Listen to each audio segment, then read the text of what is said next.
buenas tardes. Pues damos inicio a la segunda mesa del día de hoy.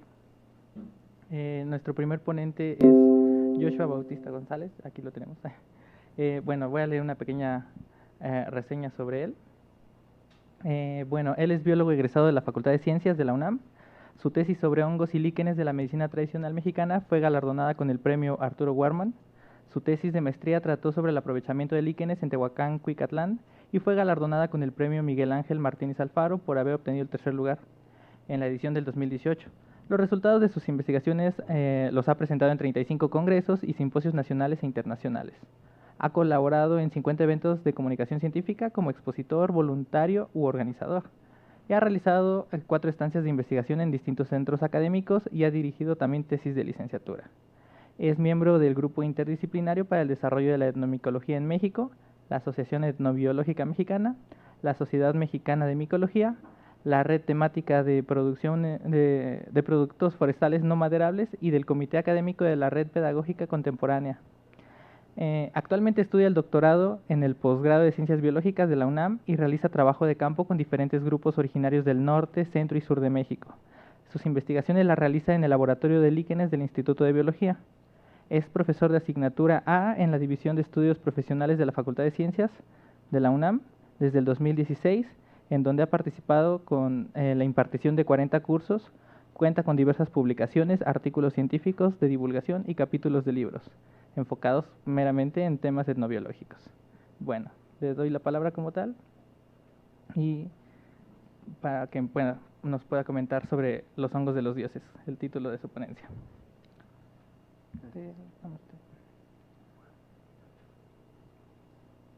Hola, ¿qué tal? Muy buenas tardes.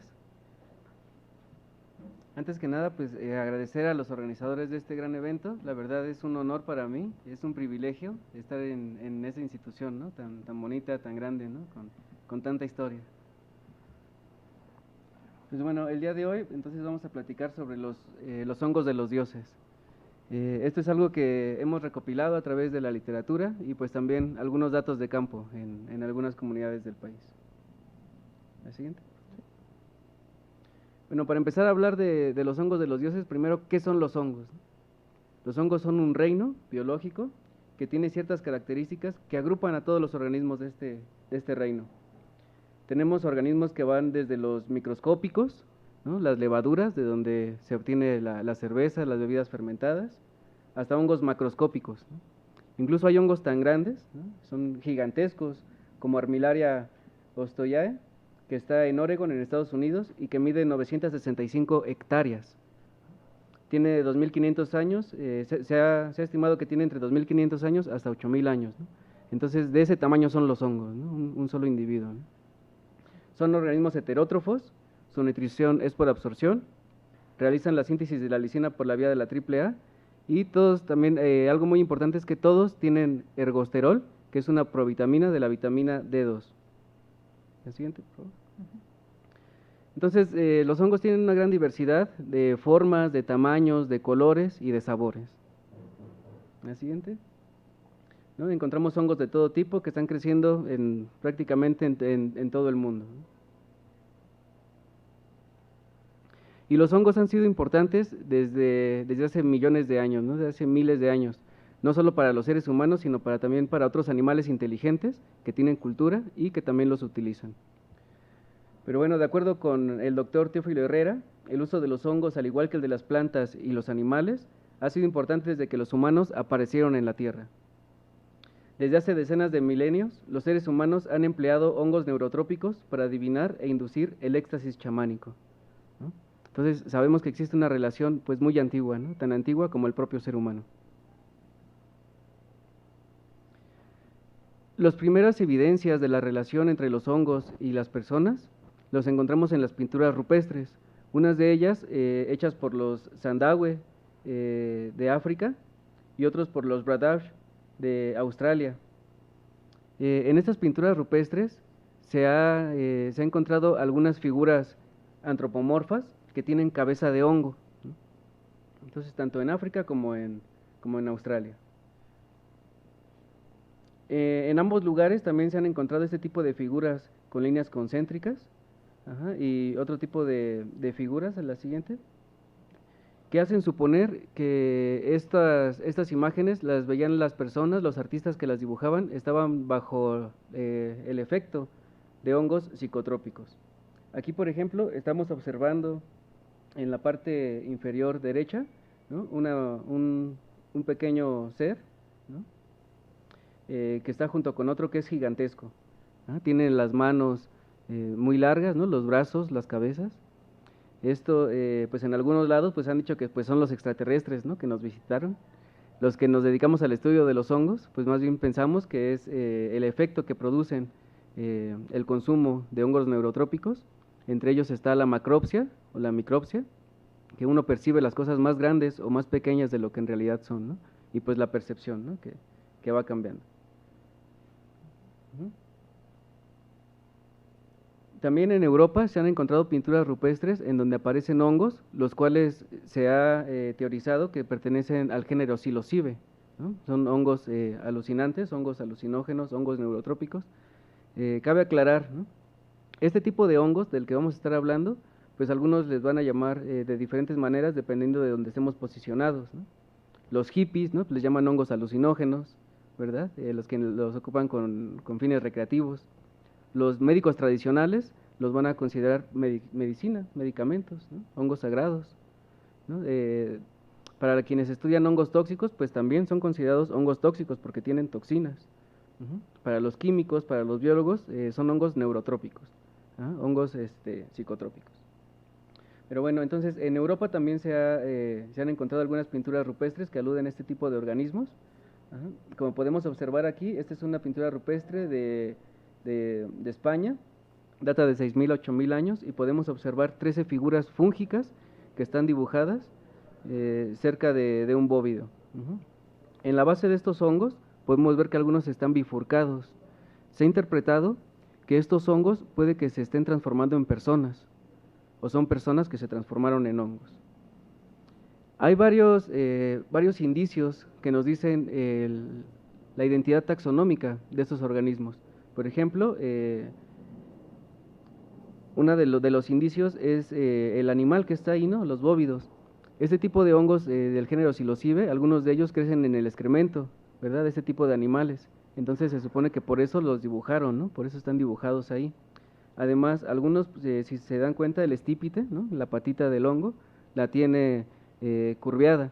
Entonces, esa es una de las características de este tipo de psilocibe, ¿no? Psilocibe hispánica. En África también se han encontrado otro tipo de figuras, otro tipo de arte rupestre, en donde aparecen los hongos, ¿no? Personas otra vez con cabeza de hongo o con máscara de hongo. En este caso podemos observar personas que al parecer están danzando, tienen hongos en sus manos también, y de los hongos a la cabeza hay líneas punteadas, ¿no? Estas líneas punteadas se ha interpretado, pues es el efecto, ¿no? Que están haciendo estos hongos en la mente de las personas. Entonces, hay varios, la siguiente. Hay varios tipos de arte rupestre de esta parte de África, en lo que hoy es Argelia, el desierto del Sahara, en donde vemos también figuras antropomorfas que están con el contorno del cuerpo, está rodeado de figuras fúngicas, ¿no? Que nos recuerdan a los hongos. En las manos también tiene hongos. Hay dos teorías, una es que tenga hongos reales esta persona, haya tenido hongos reales en las manos o este ser, o la otra es que los dedos se le están transformando en hongos, ¿no? En cualquier caso, pues están vinculados, ¿no? Aquí el uso de los hongos con estas percepciones que se tenían y que era lo que se plasmaba en estas pinturas rupestres. Este tipo de vestigios son fuente de evidencia de los comienzos artísticos, cognitivos, culturales, ¿no? Pues de varios aspectos que nos vuelven humanos, ¿no? Del nivel de comunicación, de poder crear símbolos, ¿no? Son abstracciones de la realidad cuyos orígenes se relacionan con la aparición de otras varias facultades, como esta capacidad para formar conceptos, simbolizarlos y comunicarlos a un nivel muy avanzado. La siguiente. Tenemos otro tipo de evidencia entre las personas y los hongos en la antigüedad. Por ejemplo, estos relieves que están en Grecia, datan de hace 2500 años, en donde están las diosas de los misterios eleusinos, Demeter y Perséfone. Los misterios eleusinos pues eran de los misterios más ocultos, ¿no? Solamente las personas, ¿no?, que tenían más conocimientos o que consumían ciertas sustancias podían llegar a entender, ¿no? Podían llegar a explorar estos misterios. Ajá, aquí estamos observando que las diosas sostienen un par de hongos, ajá, hongos que nos recuerdan una forma agarical. Y bueno, de acuerdo con los teóricos de las mitologías, ¿no?, en donde tienen que ver los hongos, pues puede que para develar estos misterios eleusinos, hubiera un tipo de llave fúngica, pero puede haber dos variables. Ajá. Una llave es psilocíbica, que es a partir del hongo de hongos del género psilocibe, hongos que tienen esta forma agarical, como estamos viendo en ese relieve, o la otra llave enteogénica sería ergótica, que es a partir de Claviceps purpúrea. Otro hongo, es un hongo microscópico, a partir del cual aislaron el LSD, y del cual pues se hacían también bebidas, ¿no?, las bebidas de los dioses. Siguiente. Es este hongo, como lo podemos observar ahí, ¿no? Tiene esa morfología, en forma de vaina, y si lo observamos al microscopio, curiosamente, pues también tiene forma de hongo, ¿no? Este es un hongo microscópico que parasita a diferentes gramíneas, y bueno, cuando antes lo consumían el pan que estaba parasitado, ¿no?, con estos elementos, pues las personas sentían un fuego muy intenso, ¿no?, que los quemaba, ¿no? O como si fuera una intensa quemazón, ¿no? A eso le llamaron el ergotismo o el fuego de San Antonio, y las personas que presentaban estos síntomas pues también veían alucinaciones, ¿no?, y pues tenían algunas alteraciones de la percepción. Por ello los consideraban brujos, ¿no?, brujas, y eran condenados, ¿no?, por la Santa Inquisición. Tiene diferentes alcaloides como la ergotamina, ergonovina y metilergonovina.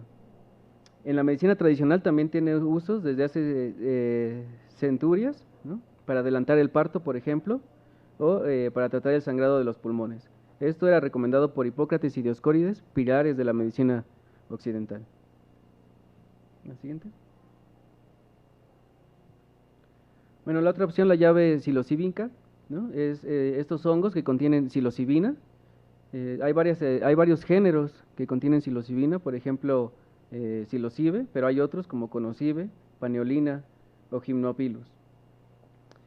Aquí vemos la psilocibina es un alcaloide, aquí vemos la molécula.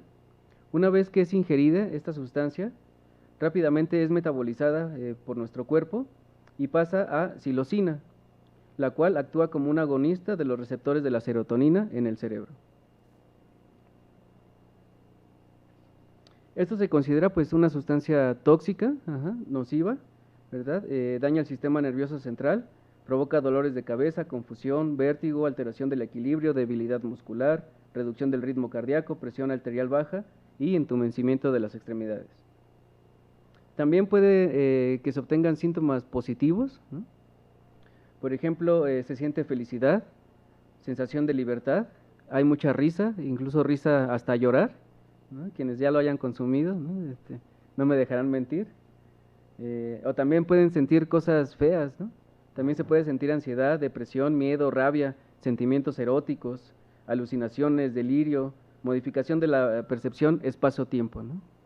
Vemos las cosas más grandes o más chicas de lo que en realidad son, ¿no?, o más lejos, más cercanas, ¿no? Vemos las cosas brillantes, o podemos incluso alterar la percepción a un nivel en donde se puede observar la música, ¿no? Los efectos terminan después de 6 a 10 horas del consumo. Y bueno, el género psilocibe, ¿no?, es el más conocido que tiene esta sustancia. Hay 230 especies a nivel mundial, y en México somos potencia en cuanto a diversidad de hongos del género psilocibe. Tenemos 54 especies, somos el país con más diversidad de hongos del género psilocibe. Hay otros organismos que posiblemente también tengan psilocibina. Estos son los líquenes, los cuales me dedico a estudiar ya en particular. Los líquenes son hongos muy especiales, son hongos que se asocian con algas o cianobacterias. Viven en una simbiosis mutualista. Estos, más allá de considerarse unos hongos simbióticos, se consideran ahora microecosistemas, bosques en miniatura, ¿no? Hay uno de ellos que es el Dictyonema guaraní, que se le puso así en honor a los guaraní del Ecuador, que fueran los que ellos ya lo conocían, ¿no? Desde antes. La ciencia lo conoció apenas en 2014 esta especie, pero pues ellos ya lo utilizaban, los chamanes de guaraní, en algunos rituales para enviar maldiciones, provocar la muerte a alguna persona, y al ser consumidos, pues provocaban estos efectos embriagantes o alucinaciones. Se determinó que posiblemente pueden tener psilocibina, ¿no? Entonces ahí están, esos son los líquenes, que son más que un simple hongo, ¿no? Son bosques en miniatura. Siguiendo con los líquenes, imagínense qué tan sagrados pueden ser este tipo de hongos, que son considerados el maná de los pasajes bíblicos. Varios de los liquenólogos han teorizado que Circinaria fruticulosa o especies afines de líquenes son ese maná del cual se alimentaron, ¿no?, los israelitas por su paso durante el éxodo, ¿no?, por el desierto. Y bueno, en la actualidad pues siguen siendo utilizados en algunos lugares de Asia para elaborar distintos tipos de alimentos, en particular pues harinas, ¿no?, con el que hacen pan. Entonces los líquenes son el maná, ¿no?, el alimento divino. Otro hongo de los dioses pues es Amanita muscaria, ¿no? Este es el hongo típico que nosotros nos imaginamos, ¿no?, que hemos visto en las caricaturas, que comía Mario Bros para hacerse grande o para hacerse pequeño, ¿no?, también. Pues bueno, este contiene muscarina, mucimol y ácido iboténico, ¿no? Entonces también se considera un hongo tóxico, Amanita muscaria. Daña el sistema nervioso periférico y central, provoca salivación, lagrimeo, sudoración, contracción de las pupilas y disturbios en la visión, depresión, ansiedad, indiferencia, euforia, delirio, sensación de embriaguez, alucinaciones con agudeza mental, desórdenes gastrointestinales, temblores, calambres, disminución de la presión sanguínea, disminución del pulso y del asma bronquial. Termina de 10 a 15 horas después de un profundo sueño. Este tipo de hongos, bueno, este hongo en particular, Amanita muscaria, pues ha sido muy utilizado, ¿no?, sobre todo en Europa, y de ahí se ha inspirado, ¿no?, muchos de los personajes mágicos, ¿no?, las hadas, ¿no?, los duendes, hasta los pitufos. Entonces es un hongo que pues sí provoca este tipo de sensaciones. Pero ojo, hay diferentes quimiotipos, ¿no?, o quimiorrazas en los hongos. Entonces, aunque sea una sola especie, Amanita muscaria, la que crece en Europa y la que crece aquí, son diferentes razas, tienen diferentes quimiotipos. Entonces, aquí en México, Amanita muscaria, aunque sí crece, es una raza diferente a la que crece allá. Aquí es Amanita muscaria, variedad flavivolvata u otras, y allá en Europa es Amanita muscaria, variedad muscaria. Entonces tienen una composición química distinta, ¿no?, una concentración distinta. Si alguien se lo come aquí, pues antes de tener esos efectos positivos, pues va a tener los efectos negativos, ¿no? Entonces pues aquí no se consume de manera tradicional, ¿no? Antes de que te dé un buen viaje ya tienes diarrea y vómito, ¿no? Entonces no se lo coman, por favor. Amanita muscaria también pues ha sido vinculado con el origen de las religiones, ¿no?, y de algunas celebraciones, por ejemplo de la Navidad, ¿no?, y de Santa Claus, todo esto. Algunas personas, algunas culturas en el norte de Europa y de Rusia, cuando comían este tipo de hongos, pues veían, ¿no?, renos voladores, y veían pinos, ¿no?, aves, ¿no?, con luces de colores y todo eso, ¿no? Entonces se supone que de ahí pues puede que partan las celebraciones navideñas, ¿no?, del consumo de este hongo, ¿no?, y pues de Santa Claus. También tienen relación con el origen de las religiones en la India, en la cultura védica. Se ha descrito que el Soma, que aparece en el Rig Veda, es la entidad suprema por la que está encima de todos los dioses. Y dicha teoría se ha venido fortaleciendo. Incluso se menciona que dicho Soma es la versión hindú del dios griego Dionisio, que por cierto, ¿no?, el dios griego Dionisio, ¿no?, el dios de los placeres, de los excesos, de la música, del vino, ¿no?, que también pues tiene que ver con esas bebidas fermentadas en donde participan los hongos. Y bueno, que también pudo haber influenciado la historia de Cristo. Y este Soma, pues es Amanita muscaria. También hay algunos indicios que probarían que en la religión católica pues también tiene algunos vínculos, ¿no?, este hongo, que tendría que ser con el fruto de Adán y Eva, ajá, se han encontrado algunas representaciones, como la que vemos aquí, en Francia, ¿no? Una pintura, un fresco, en donde está Adán y Eva, con el fruto de la tentación. Entonces, como sabemos, pues el fruto del árbol de la vida, ¿no? Que en este caso en Europa pues eran los sabies, pues no son las manzanas, ¿no? Pero pues tienen micorrizas, esas micorrizas que son hongos que están asociados a las raíces de esos árboles. En este caso, Amanita muscaria es una micorriza, está asociado ahí, entonces podría considerarse el fruto de ese árbol de la vida, ¿no? Y pues este fruto, ¿no? Este hongo, pues sí te daría, ¿no? Ese tipo de percepciones o de conocimientos de lo que es bueno, de lo que es malo, ¿no? De un conocimiento que puede estar pues a la altura de los dioses, ¿no? Que es lo que no quería que consumieran, ¿no? En el dios católico. La siguiente. Y bueno, pues también tiene que ver, ¿no? con otras culturas, ¿no? Más antiguas. Por ejemplo, los antiguos griegos decían que donde Zeus tiraba un rayo, ahí en ese lugar crecía una manita muscaria. De la misma manera, en la cultura védica se decía que Indra, el dios del cielo, también donde lanzaba un rayo, ahí crecía una manita muscaria. Y pues bueno, esto tiene vínculos también tiene explicaciones biológicas, ya que los rayos, ¿no? Los truenos, pues anuncian las lluvias, y después de las lluvias, pues vienen los hongos, ¿no? Además, pues se ha demostrado que los impulsos eléctricos, ¿no? Que se le puede dar, ¿no? A algún sustrato, puede estimular el crecimiento de los hongos. La siguiente. En México también se le ha relacionado con el rayo a este hongo. Hemos encontrado que en algunas partes, ¿no? de México y de Guatemala le llaman Caculja y Kosh, ¿no? El hongo de rayo. También los celtales de los Atlas de Chiapas le llaman Yuy Chauc, que significa hongo del rayo, y también creen lo mismo, ¿no? Se cree que estos mayas, donde pega un rayo de estos, ahí crece una manita muscaria. Los náhuatl le llaman Citlal Nanacatl. Citlal es Citlali, estrella, Nanacatl, hongo, ¿no? Entonces es el hongo de las estrellas. Es utilizado en la medicina tradicional y también tiene uso insecticida. Hay otras evidencias del uso antiguo de los hongos en esta parte del mundo, ¿no? Ya hicimos algunas paradas en Europa, ¿verdad? En Asia, ahora vámonos para América. Los mayas de Guatemala y El Salvador realizaban estos hongos de piedra, y igual que algunas otras culturas de México. Podemos observar aquí figuras que nos recuerdan a los hongos, tienen forma de hongo, pero tienen otros elementos antropomórficos o zoomórficos.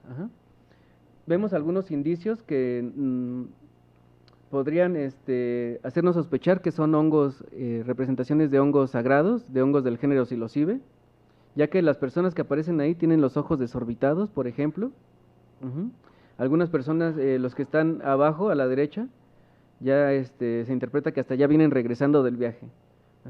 Los que parecen entre animal y persona, pues también se ha teorizado que una de las llaves, ¿no? de las cosas que nos permiten, ¿no? Que permiten a las personas ser nahuales, ¿no? Transformarse en animales, pues es a partir del consumo de este tipo de hongos, ¿no? Entonces por eso pues también están representados así, ¿no? Como entre personas y hongos y animales. Aquí vemos otras figuras de la cultura capacha de Colima, que está datadas de entre 2000 a 1200 años antes de Cristo. Aquí vemos otra vez hongos gigantes, ¿no? Vemos otra vez el efecto de la macropsia, que se ven las cosas más grandes de lo que en realidad son. Las personas tienen los ojos desorbitados, también otro indicio de que son hongos alucinógenos. Los brazos se le están convirtiendo en serpientes, ¿no? Y pues bueno, no se sabe si al estar agarrados así están danzando o están tratando de mantener el equilibrio. En todo caso, pues se ha interpretado que son Psilocybe zapotecorum o Psilocybe muliércula, y posiblemente tienen también que ver con el culto a Quetzalcóatl, ¿no? De acuerdo con Gastón Guzmán, que es la persona que más estudió, ¿no? Estos hongos en México y el más grande representante, ¿no? de los micólogos en este tema alrededor del mundo. Tenemos otras figuras, estas son de oro, de la cultura inca, datan de hace más de 5000 años en Panamá y Colombia. Y estos, pues bueno, Yo creo que aquí la interpretación, aunque uno no sea experto, pues se hace muy sencilla, ¿no? Son personas, ¿verdad?, que tienen hongos en la cabeza y tienen alas en la cabeza. Entonces, pues es muy fácil, ¿no? Caer en esta interpretación de que se trata de hongos que tienen un efecto en la mente, ¿no?, que les da esa libertad para poder volar, ¿no?, para poder tener esas sensaciones de libertad. Y pues también la posición en la que están estas personas, en posición de éxtasis, ajá, y también con los ojos perdidos, ¿no?, en el horizonte. Entonces, por todo esto se ha interpretado que estos también son hongos del género psilocibe. Tenemos otro tipo de evidencias que nos hablan de los hongos de los dioses, ¿no? En el México prehispánico. Este es el Códice Vindobonensis, realizado por la cultura mixteca a principios del siglo XVI. Y pues podemos observar una ceremonia en donde aparecen diferentes personajes de su cosmovisión, ajá, diferentes dioses, ¿no?, o seres de, de otro mundo, ¿no?, los cuales la mayoría de ellos sostienen en sus manos hongos, ¿no? Entonces se ha interpretado que pueden ser reyes, ¿no?, espíritus, dioses, ¿no? Tienen varias interpretaciones, pero pues al final de cuentas, pues sí, ¿no? Se piensa que son deidades, ¿no?, que están comiendo hongos, ¿no? Que está aquí, la figura que está en grande, ¿no?, se puede ver que incluso está llorando, ¿no? Entonces también el llorar es uno de los efectos que provoca el consumo de este tipo de hongos. Y bueno, los hongos, al estar relacionado con lo sagrado en la cosmovisión de muchos pueblos de Mesoamérica, pues fueron estrictamente prohibidos por los españoles, ¿no?, y el consumirlos era considerado un pecado, ¿no? De acuerdo con un texto de Toribio de Benavente, él menciona que en un texto dice: es aparente que los hongos, que en su lengua les dicen teonanácatl, teo divino, sagrado, nanácatl es hongo, significa carne de Dios, y de la dicha manera con la que aquel amargo manjar su cruel Dios los comulgaba, ¿no? Entonces era considerado un pecado y podía ser sancionado por la Santa Inquisición. A partir de ahí, pues hubo una persecución, la siguiente. Y bueno, aunque hay otros códices, ¿no?, que también datan del uso de estos hongos, por ejemplo el Códice Florentino de Fray Bernardino de Sahagún, ahí es donde también se menciona el teonanácatl, se menciona que provocaba lujuria, embriaguez, ¿no?, alucinaciones, pero que también tenía uso en la medicina tradicional. Y bueno, estas personas que los utilizaban fueron perseguidos, ¿no?, eran los líderes espirituales, ¿verdad?, de muchas de las comunidades de los pueblos. Entonces su uso fue censurado, fue limitado, ¿no? Antes se supone que este tipo de rituales se realizaba de día, ¿no?, y participaban muchas personas. Después de la prohibición o de las prohibiciones, pues ahora es un ritual oculto, ¿no?, que se hace generalmente en las noches y con pocas personas. También en la actualidad siguen presentes en la medicina tradicional, donde además de aliviar diferentes enfermedades, trastornos digestivos, dolor de muelas, se utilizan para diagnosticar. Para aprender a curar, los médicos tradicionales de diferentes pueblos de México tienen varias vías, ¿no?, tienen varias formas de adquirir el conocimiento. Una de ellas es que ya nacen con el don. Otra de ellas es que aprenden de sus papás, de sus abuelos, ¿no? Otra de ellas es que aprenden qué medicina van a utilizar a partir de los sueños, ¿no?, los sueños oníricos, en donde se les revela el conocimiento médico. Pues algunos de los médicos tradicionales que usan estos hongos no necesitan ir al mundo de los sueños para entrar a ese mundo, ¿no?, metafísico, sino que la llave es a partir del consumo de ese tipo de hongos. Ellos entran a ese mundo a partir del consumo de hongos, en donde se les revela qué enfermedad tiene su paciente, ¿no? Para diagnosticarlos. Entonces se utilizan en la medicina tradicional no solo como una medicina directa, sino para diagnosticar, ¿no?, para saber qué enfermedad tiene su paciente y cómo curarlo, o si ya no tiene cura. Y bueno, también hemos encontrado este tipo de uso en diferentes lugares. Incluso una vez también lo encontramos en una isleta de Veracruz, por una persona que es de origen náhuatl, de Oaxaca, ¿no? Él lo utiliza para tratar diferentes enfermedades que les llaman invisibles. Y aquí lo que cabe destacar es que las personas, ¿no? Aunque él se lo llevaron desde niño a Veracruz, ¿no? Pues lleva consigo su cultura, ¿no? Lleva consigo sus conocimientos y los aplica en el medio en donde está habitando, ¿no? Aunque prácticamente es muy distinto, ¿no? Biológicamente, ¿no? Zona tropical, ¿no? A la zona templada en donde vivía, pues él se lleva esa parte de su cultura con él, ¿no? Y la aplica ahí.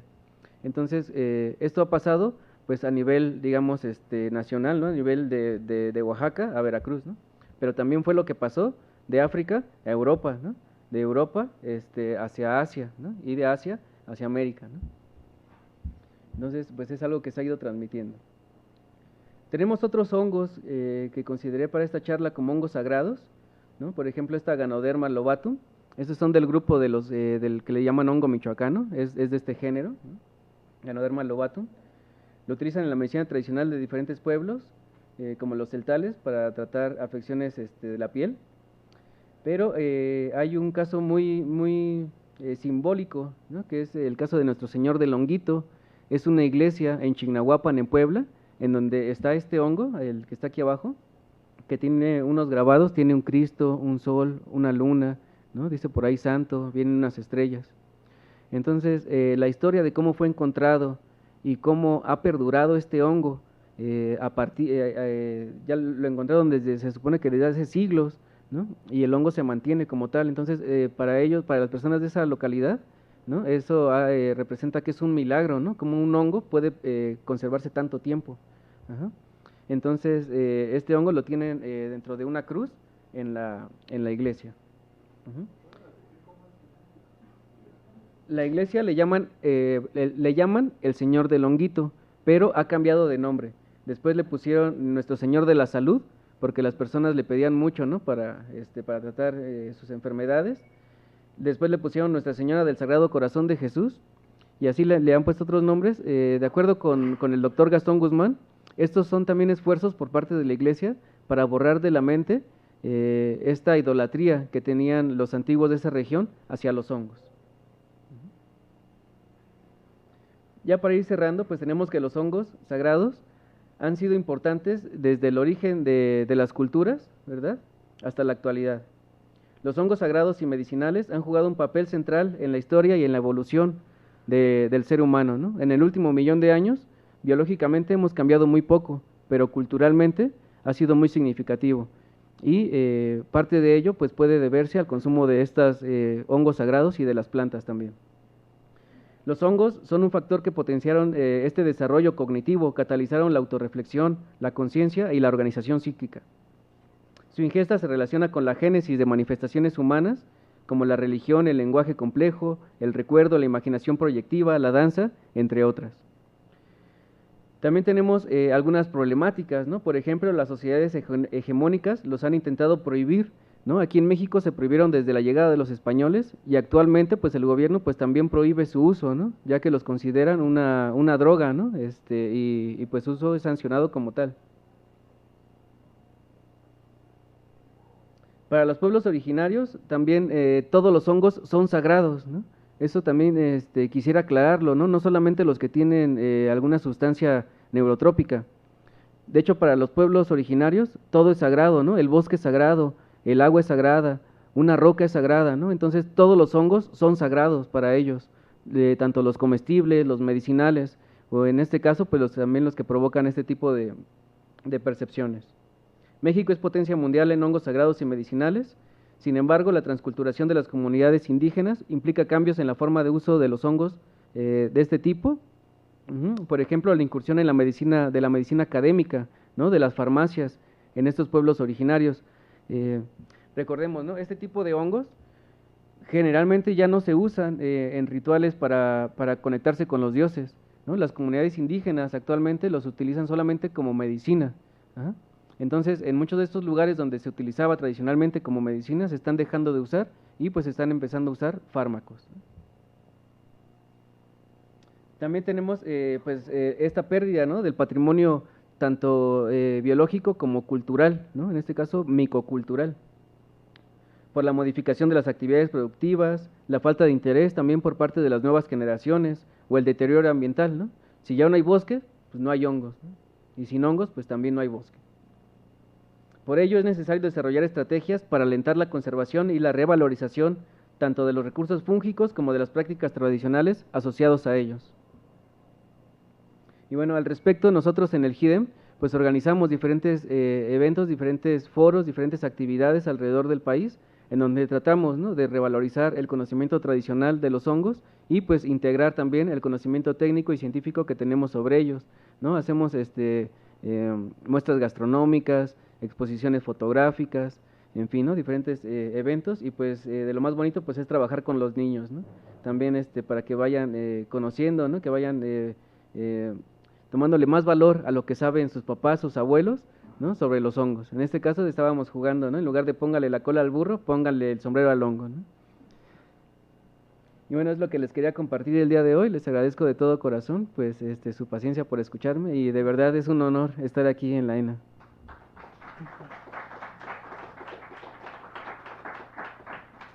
Muchas gracias, que bueno, creo que fue un recuento bastante interesante sobre todas las cuestiones que tenemos en algunos registros históricos, tanto en América como fuera de ellos, ¿no? Bueno, les recuerdo a todos los asistentes que si tienen alguna pregunta que le quieran hacer a Joshua o a alguien de los que están viéndonos de manera virtual, que vayan formulando sus preguntas, las pueden dejar en el chat, guardarlas en este momento para que pues, más al rato las hagamos, y damos paso a la siguiente ponencia de la maestra Fabiola Minero Ortega. Ya está por aquí también en la sala con nosotros. Su ponencia se llama Chigné, Mazatecas, una perspectiva de sus prácticas y conocimientos aplicados en la vida cotidiana. Voy a leerles brevemente una semblanza de Fabiola. Ella es licenciada ella es licenciada en etnología por la Escuela Nacional de Antropología e Historia y maestra en antropología social por el Centro de Investigaciones y Estudios Superiores en Antropología Social, el CIESAS, en la Unidad del Golfo. Ha trabajado el tema del chamanismo mazateco y el uso terapéutico de las sustancias enteogénicas que se utilizan en rituales con diversos fines en la zona mazateca alta. Actualmente cursa el programa de posgrado en antropología en el CIESAS de la Ciudad de México y está adscrita en la línea de investigación en antropología médica. Su actual tema de investigación es el tema de la violencia contra mujeres indígenas en la Sierra Mazateca y específicamente en Huautla de Jiménez, en Oaxaca. Entonces, te doy la palabra para que nos puedas presentar tu ponencia. ¿Sí? Hola, buenas tardes, ¿me escuchan? Quiero compartir pantalla y voy a tratar y ver si se puede hacer ahora mismo. Sí, claro. Sí. Bien. Bueno, sí, bueno, muchas gracias. Pues quiero agradecer a ustedes por esperar un poco y a los asistentes, bueno, también a las organizadores, pues por la invitación. Y bueno, yo les voy a hablar un poco sobre mujeres mazatecas. Chongchine mazatecas quiere decir mujeres sabias mazatecas aplicados a la vida cotidiana. Quiero primero, antes de eso, pues contextualizar por qué quiero abordar este tema y de la forma en que lo quiero abordar. Primero, pues se deriva de unas investigaciones previas, precisamente sobre la tesis de licenciatura en la que trabajé. Bueno, se tituló justamente Las mujeres mazatecas y las veladas con hongos sagrados, el chamanismo mazateco. Entonces, en esta yo quise abordar el ritual terapéutico de los mazatecos, donde consumen hongos sagrados, exclusivamente en el contexto de uso ritual de las personas mazatecas, ¿no? O sea, digamos que el chamanismo que se ofrece para los turistas no era como de mi interés. Entonces solo quería dedicarme a saber por qué los mazatecos y las mazatecas dicen que se curan con hongos sagrados, ¿no? Entonces, pues yo lo que traté de despejar en esa tesis es explicar por qué ellos dicen que se curan, ¿no? Y me centré específicamente en las prácticas de las mujeres, ¿no? De las mujeres que brotan, digo, de las mujeres sabias, y del consumo de los pequeños que brotan, o de los hongos sagrados, o de las pequeñas cositas de los niños santos, ¿no? Justo como les decía, en el contexto mazateco. Bueno, entonces, Después yo hice una tesis de licenciatura en la que intentaba abordar como cuál es la relación de las prácticas chamánicas y del poder, ¿no? Cómo se relacionan y cómo se aplican directamente en la vida cotidiana. Bueno, la primera tesis era una tesis de etnología, entonces es una tesis de corte cultural. La segunda tesis fue una tesis de antropología social y fue una tesis de contexto más social, ¿no? Entonces, en la primera tesis yo abordé un poco más los rituales para el contexto, digamos que más privado o más doméstico, y familiar y terapéutico.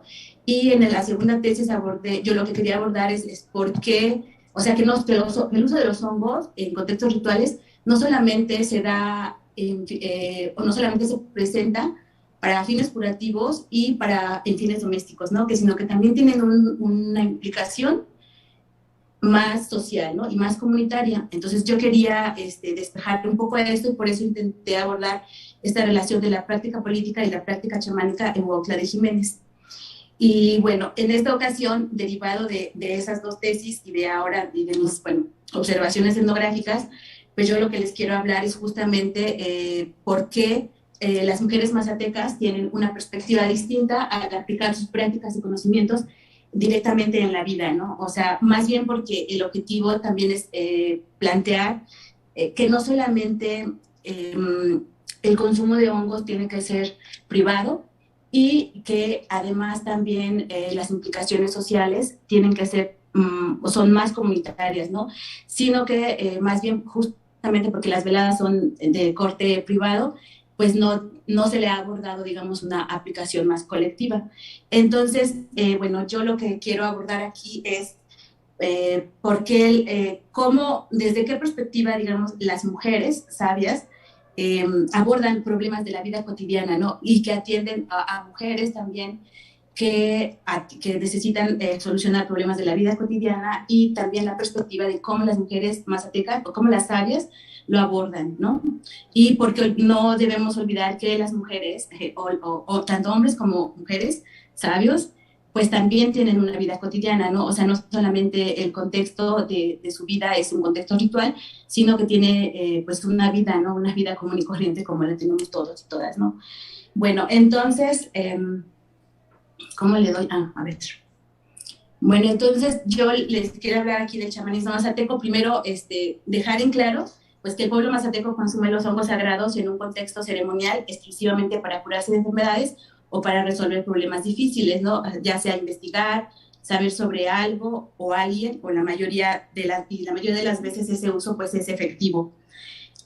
También, bueno, de las prácticas chamánicas. También yo aquí quiero recordar que la práctica chamánica en la que yo me estoy centrando en algunos contextos específicos de los relatos que yo les voy a hablar, pues tiene que ver con las veladas, ¿no? Con las veladas nocturnas, como ya lo mencionó el compañero anteriormente, que se realizan específicamente de noche en habitaciones. O sea, normalmente cuando se realizan esas veladas la gente no sale de las habitaciones, específicamente si tiene que hacer algo en especial o solamente es sabio, ¿no? Entonces, bueno, aquí estamos hablando de las prácticas chamánicas, que son las terapias rituales y la ingestión de los hongos sagrados. Pero recordemos que también las prácticas chamánicas pues no se reducen a la velada, ¿no? Sino tienen otras previas y posteriores que se realizan antes de realizar una velada con hongos sagrados, ¿no? Entonces, bueno, estas ceremonias pues las practican los chotachine o las chonchine, que son personas sabias, y son ceremonias nocturnas, como ya se les dijo, y también en esas ceremonias se presenta lo que en castellano se le puede denominar como un viaje sagrado, ¿no? Y que esta la experimentan los mazatecos al consumo ritual de los hongos sagrados. Ahora, este consumo o este uso ritual de hongos sagrados y el conocimiento, que es de lo que yo me quiero centrar, es decir, ¿por qué los mazatecos consumen hongos sagrados para resolver conflictos o problemas? Y bueno, ¿y por qué el viaje, de alguna forma, pues llamarlo así en castellano? Porque el mazateco tiene una connotación distinta, ¿no? Que es justamente un viaje sagrado, o llegar directamente hacia la presencia de la divinidad para poder dialogar con ella y entonces tener pues un diálogo en el que les ayude a resolver los conflictos que necesitan resolver, ¿no? Entonces, bueno, aquí yo les tengo una cita de una chonchiné que dice ella, ¿no? Yo sé cuando la persona está enferma, cuando agarro los honguitos, ellos me enseñan y me dicen qué es lo que le pasa a la gente. Yo no invento nada ni lo saco de mi cabeza. el mismo hongo me va diciendo qué es lo que tengo que hacer para poder curar y ahí te dice todo, ahí mismo lo investigamos a profundidad. Es como lo que haces tú, hacemos una hipotesis. Entonces, estas palabras me remiten que justamente cuando se realiza una tesis, pues lo que estás haciendo es pues investigar y así en cierto sentido pues producir conocimiento, ¿no? Entonces lo que hacen los sabios y las sabias mazatecas es justamente eso, producir conocimiento, pero que ese conocimiento debe de ser aplicado directamente a la vida cotidiana. Es decir, no basta con tener una experiencia maravillosa durante el contexto del ritual, o sea, digamos que en el momento cúspide, ¿no? de la velada, no solo basta, ¿no? Es decir, ay, pues sentí muy bonito, o vi unas imágenes muy bonitas, o vi colores, o me dio mucha felicidad, etcétera, sino que eso, o sea, no se queda ahí, tiene que trascender directamente, ya sea a las enfermedades o a los problemas de la vida cotidiana, ¿no?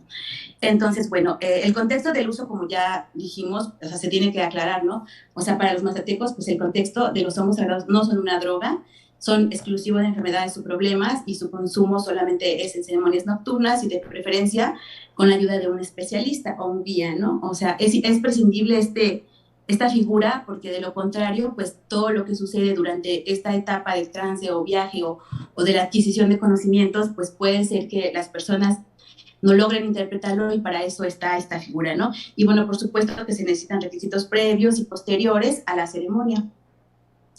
Ahora, el punto de partida, como ya les decía, pues es la relación que existe entre la velada y el viaje sagrado que se experimenta con esta ingestión de hongo, porque estos son considerados también para algunas personas, para la mayoría, como una fuente de hongos. Dicen que es como ir a la escuela, ¿no? Porque muchos esperan la temporada cada año, pues para poder resolver o para poder averiguar ciertas cosas. Entonces, para ellos es como ir a la escuela y avanzar un grado, porque cada vez aprenden mucho más, ¿no? Ahora, bueno, lo que se trata, pues, es indagar y profundizar en los conceptos más próximos de la experiencia, a saber, pues, qué es el viaje y, pues, cómo es el conocimiento, ¿no? Para esto para que nosotros podamos entender esto, pues es necesario también comprender, pues, la cosmovisión mazateca, ¿no? Para ellos, el mundo, así tal como lo conocemos, pues se divide en este mundo y el otro mundo, ¿no? Esta pintura, esta obra, pues lo refleja muy bien, ¿no? O sea, la parte que podemos ver a simple vista, la que podemos tocar, y la otra parte que no se puede tocar a simple vista, sino la parte espiritual, ¿no? Que se conoce justamente a través del espíritu. Y bueno, así como consideran que el mundo está constituido por ambos mundos, también la persona también está constituida en eso, ¿no? Tiene un cuerpo físico y un espíritu que sale, que es el Zen y China, que es el espíritu que Dios nos dio, que es el que sale y que abandona el cuerpo para entrar entonces en el plano espiritual. Y bueno, ambos son una sola entidad, son inseparables y también por lo tanto las enfermedades y los problemas pueden radicar en esas partes, ¿no? Ya sea en la parte corporal o en la parte espiritual de las personas, ¿no? Ahora, bueno, después de que ya un sabio o una sabia más bien, en este caso, decide junto con la persona enferma cuál es que necesita, ¿no?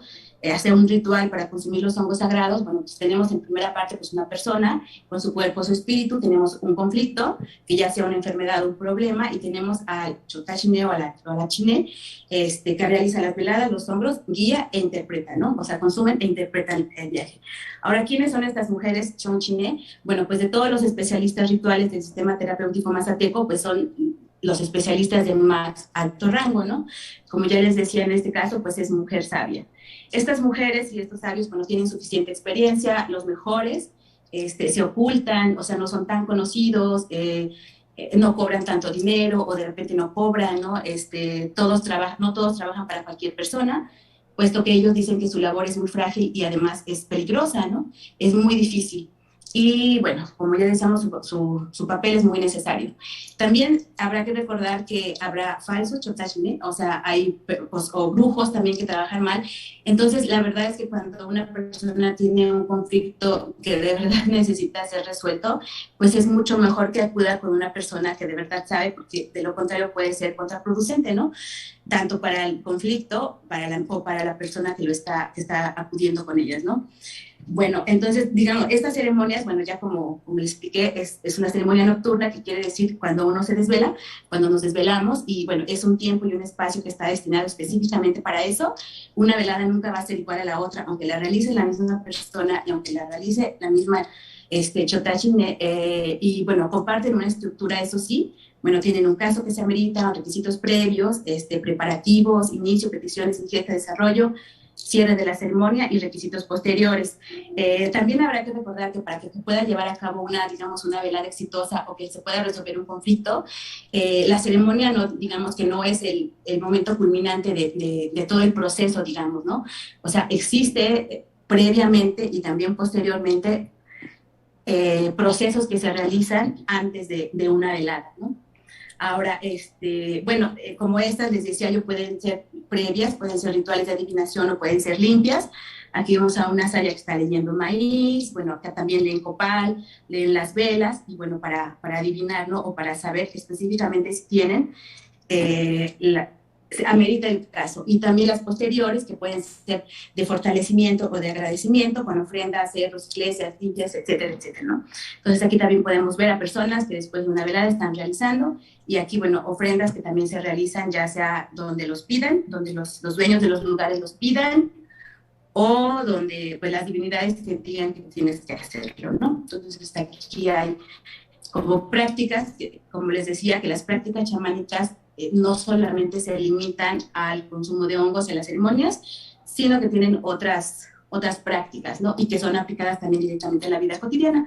Aquí también vemos haciendo limpias, y bueno, en el desarrollo de la velada, pues como ya dije, hay peticiones, hay cantos, hay percusiones, hay danzas, hay limpias, hay masajes, y se presenta la expulsión o mal de la enfermedad.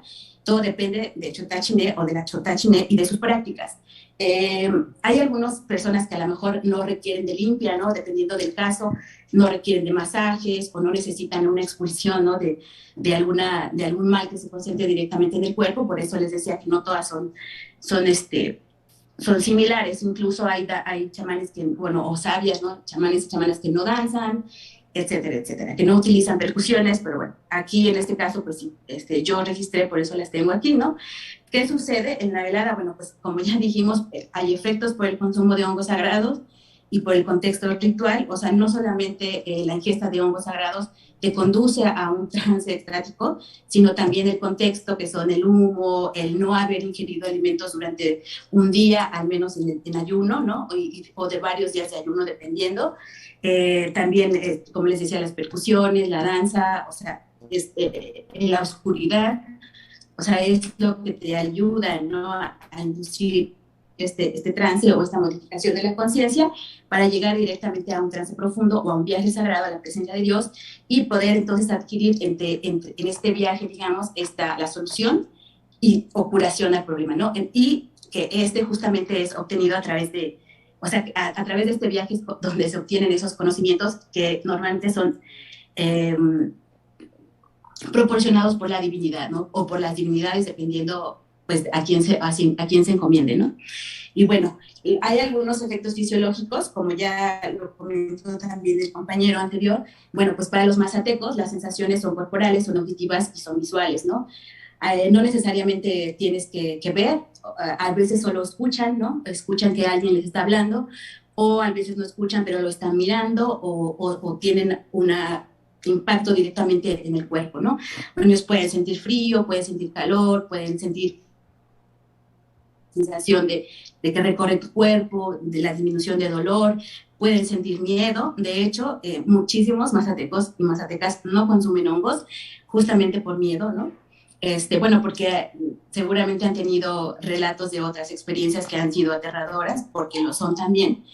Y bueno, también angustia, felicidad, y muchos recuerdos que llegan a la mente, ¿no? Entonces, esto sucede durante esa etapa para poder llegar entonces a un trance profundo, ¿no? Entonces, este trance pues lo pueden alcanzar tanto los chotachines, las sabias y los sabios y sus pacientes, ¿no? Y es ahí donde, como les digo, obtienen los conocimientos necesarios para resolver dichos conflictos que los aquejan, ¿no? Y bueno, entonces es a partir de ahí de los que yo les quiero mostrar algunos datos etnográficos de lo que yo les quiero hablar, ¿no? Específicamente de cómo las mujeres sabias, pues realizan estas prácticas que tienen que ver para esta aplicación en la vida cotidiana, ¿no? Entonces tenemos el caso de una mujer que se llama Esperanza, que ella viajó o realizó una velada para resolver conflictos por un terreno cuando el esposo falleció. El caso de Rosa, que fueron conflictos familiares por dinero, por una deuda de dinero y por un asesinato, y el caso de Jacinta, que resolvió problemas de violencia por parte de su esposo, ¿no? Bueno, entonces tenemos el caso de Esperanza. Aquí el caso de ella fue muy, pues, digamos que un poco grave. Bueno, no tanto, más bien, bueno, sí un poco, porque no fue como en un solo momento, ¿no? Sino fue un problema que duró durante muchos años. Y bueno, pues ella dice que ella realizó una velada y lo que ella dice que ahí pudo resolver es que, dice, en la velada Dios me decía que no hiciera caso yo, se refiere a los chismes, ¿no? O para que se saliera de su casa, para que no me fuera, que me valiera como si nada, pues, que no hiciera nada, que siempre estuviera yo acá con la cara de frente. También me dijo mi esposo, porque igual ahí se me reveló, se me apareció, me dijo que no, que por nada del mundo me fuera yo, porque eso Dios lo va a castigar. A mi padre le decía de que ustedes lo están echando la culpa de que se están pasando. Yo vi todo ahí, lo que está pasando ahorita es lo que vi, lo que venía, y pues ni modo. Veía así cuando de repente llegan las nubes oscuras, oscuras, así se ve cuando llegan los problemas, como se empieza a nublar y oscurecer, y ahí vi cómo se quejaba alguien, pero ese alguien era mi suegro. Ella dice, ¿no? Dice, entonces ella se preocupaba, o sea, por eso les hablo de que tienen unos impactos más en la vida cotidiana, porque ella como madre se preocupaba justamente a dónde iban sus hijos, ¿no? O sea, no sé, es que sí hay como una perspectiva muy distinta, ¿no? O sea, de cómo vemos el mundo, tanto hombres como mujeres, y en este caso las madres, ¿no? Las madres, o sea, que todo el tiempo están como velando por los hijos. Bueno, entonces a ella le preocupaba eso, ¿no? O sea, tal vez si hubiera sido, no sé, un hombre u otra mujer, ¿no? Con otro tipo de pensamientos, pues era algo que ni siquiera le hubiese interesado, ¿no? O te hubiera ido a rentar otra parte, no sé, etcétera, etcétera, ¿no? Pero en el caso de Esperanza, pues sí dijo, no, esto amerita esto, ¿no? Y aplicado directamente, porque como les recuerdo, no fue un conflicto que duró en un momento, ¿no? Sino fue un periodo extenso. Ahora, el otro caso, que es el caso de Gabriela, en el caso de Gabriela tenía unos familiares que tenían problemas por una deuda de dinero, y lo que dice aquí en este relato es que ella pues no sabía, ¿no? Entonces, bueno, dice el difunto, a la persona que asesinaron, dice, se me reveló y decía, yo acá sé quién es esa gente que me hizo eso. Así me decía el Señor, está acá, hasta me enseñó, Él fue el que me hizo así, el que me disparó, ya lo tenía todo planeado, ya lo tenía pensado, cómo me iba a matar, pero esa persona que me mató me debía dinero y yo le fui a cobrar, se molestó porque se lo pedí y me dijo que me iba a dar el dinero el día de la fiesta, pero ¿qué me dio? Me quitó la vida para que no lo molestara yo, y yo ni siquiera sabía eso, y ahí me fue a enterar. Lo que pasa es que de ese asesinato culparon a sus familiares de ella, ¿no? Entonces ella pues no podía quedar como con esa, pues no podía creer además, y tampoco podía dejar que eso sucediera, ¿no? Entonces ella tuvo que viajar para realizar realizó una velada, y viajó para investigar qué es lo que estaba sucediendo, y bueno, al final pues ella descubrió, digamos, qué fue lo que había pasado, y de hecho, como era un conflicto que tiene que ver con procesos jurídicos, pues en el viaje a ella se le reveló Benito Juárez, que le dijo también cómo tendría que solucionar el problema, ¿no? Y que también, como les digo, este problema pues tampoco es un problema que fue de un día, sino que es un proceso largo en el cual ella tuvo que viajar para poder resolver este conflicto, ¿no? Y bueno, por último, tengo el caso de Jacinta. Jacinta es una mujer que durante mucho tiempo ella vivió violencia física, psicológica, etcétera, por parte de su esposo, porque su esposo fue alcohólico, y bueno, ella decía que durante mucho tiempo no sabía qué hacer, hizo denuncias, se quejó con todas las autoridades posibles y nunca daba resultado, ¿no? Entonces dice que ella pues le recomendaron que hiciera una velada, y efectivamente lo llevó con una curandera que le ayudara, y su hermana fue la que le dijo, ¿no? ¿Sabes qué, hermano? Dice, mejor cúrate, a ver qué pasa. palabras de la cuñada de Jacinta, y Jacinta dice, y ahí mismo le dio los honguitos, ahí en la desvelada, porque como se desvelaba su esposo de mi cuñada, ahí entre ellos le dieron los honguitos. Yo también me tomé y todo. Y ahí, por medio de los honguitos, ahí se le castigó muy feo. Ya después mi esposo me pidió perdón, hasta de rodillas. Perdóname, me decía, perdóname por lo que te hice, no lo vuelvo a hacer, no lo vuelvo a hacer. Ahora sí, realmente, en definitiva, la verdad, debo todo el daño que yo te hice, pero perdóname. Para Jacinta, este fue el único medio para poder solucionar ese conflicto que llevaba años con la violencia de su marido, ¿no? Entonces, porque sí dice que efectivamente ahí en la velada, pues yo no sé exactamente, ¿no? Pero pues yo supongo que como el señor estaba mirando todo el daño, pues estaba viendo cómo sufría su esposa y pues seguramente también sus hijos, ¿no? Entonces este fue el único de los medios posibles que Jacinta logró para poder solucionar este conflicto.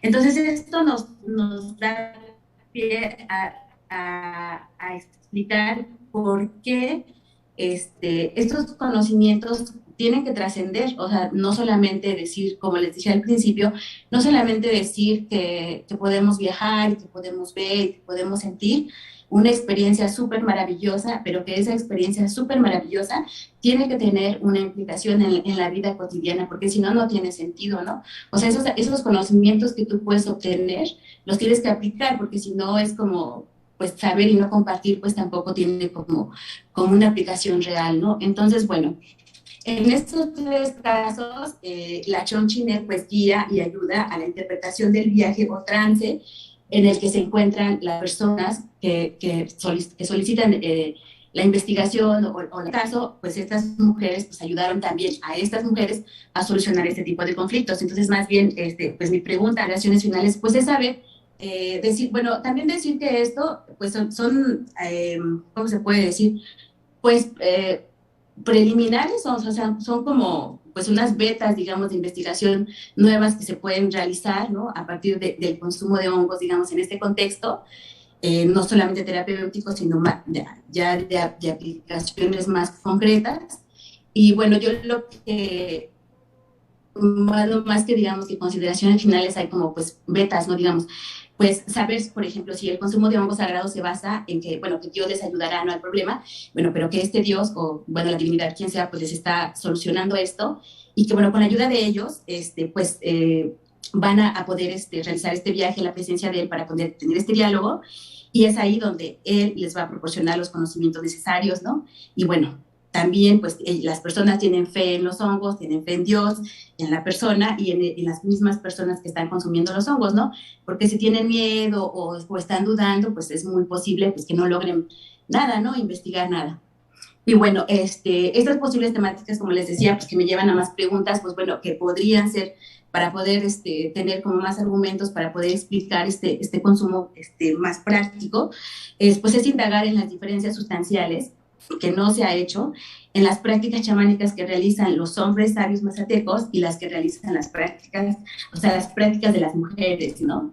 O sea, yo considero, por lo que he observado, y que eso es otro tema de investigación, pues que sí hay muchas diferencias, ¿no? O sea, justo como les decía al principio, desde la perspectiva, ¿no?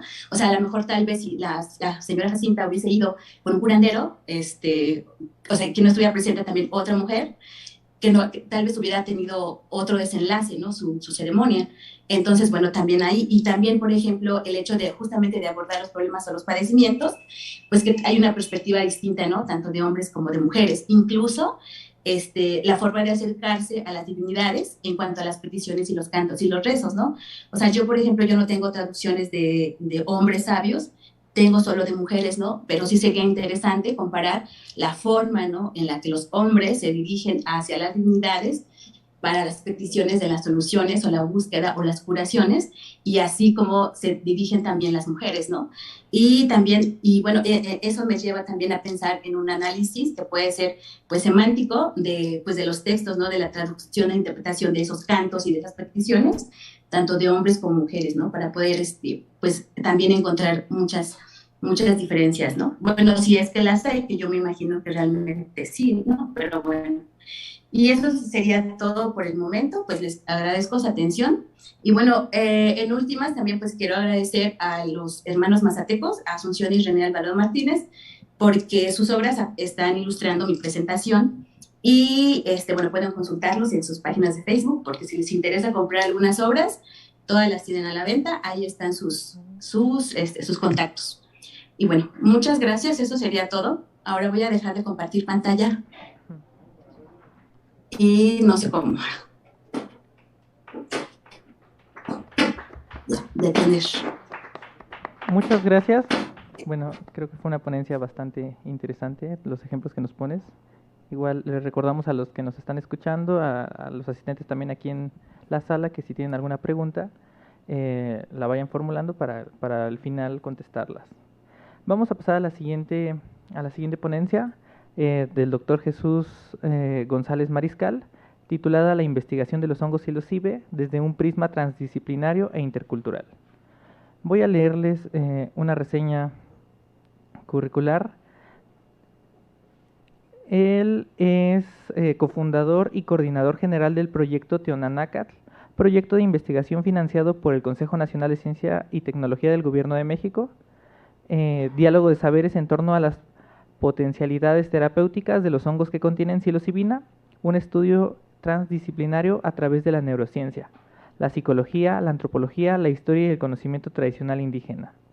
Es licenciado en Psicología por la Universidad Complutense de Madrid, en España, maestro en Antropología por la Universidad de las Américas en Puebla y doctor en Sociología por la Benemérita Universidad Autónoma de Puebla. Dentro del programa de becas del Consejo Nacional de Ciencia y Tecnología, también es investigador de la medicina tradicional indígena americana y de sus aplicaciones en el ámbito de la psicoterapia. Es especializado en el ámbito del chamanismo y la construcción de modelos de intervención terapéutica basados en la articulación de medicinas.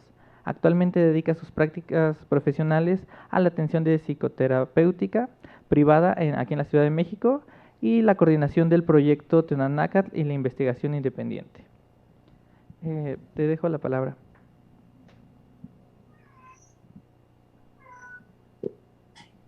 Hola, hola, buenas tardes. Te escuchamos bien. Sí. Buenas tardes. ¿Me escuchan? Sí, todo bien. Muy bien.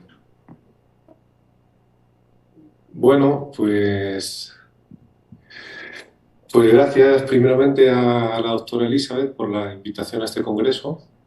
Gracias a los organizadores y a la ENA que nos reúne.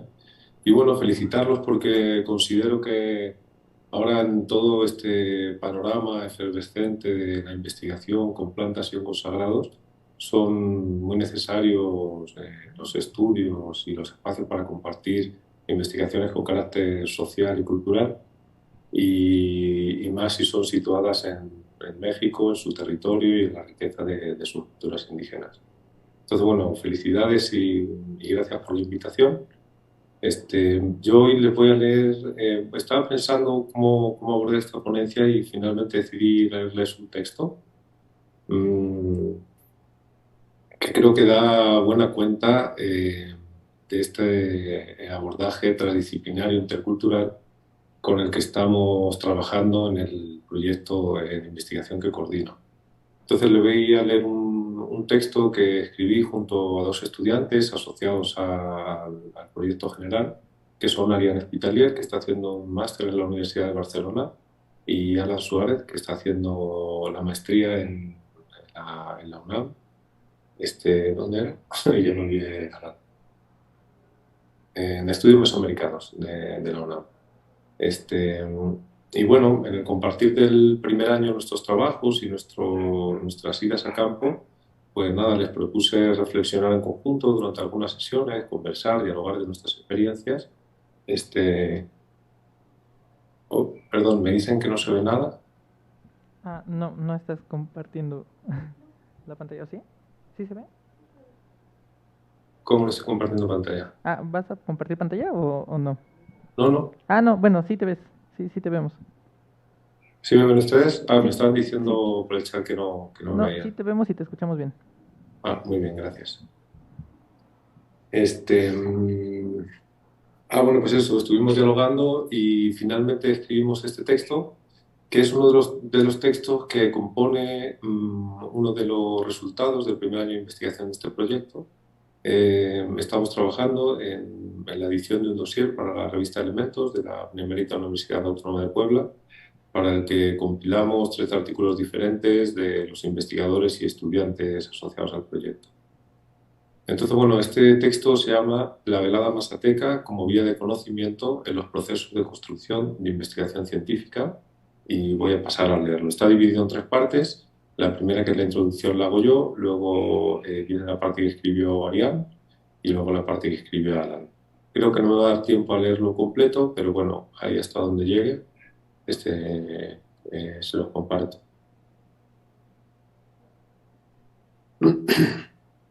La investigación científica acerca de las plantas y hongos con propiedades psicoactivas ha estado caracterizada por la carencia de integración de las formas tradicionales de uso que las culturas indígenas han conservado.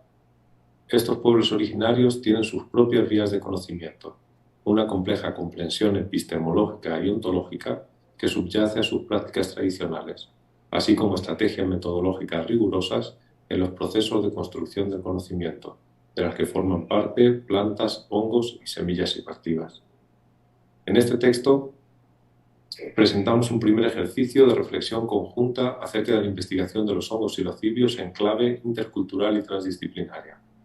Tras las primeras visitas de algunos de los estudiantes asociados al proyecto a la región mazateca para la realización de trabajo de campo de carácter antropológico, nos reunimos y comenzamos a conversar acerca de sus experiencias. En algunos casos, los estudiantes habían decidido por iniciativa propia participar de forma activa en las veladas que estaban investigando.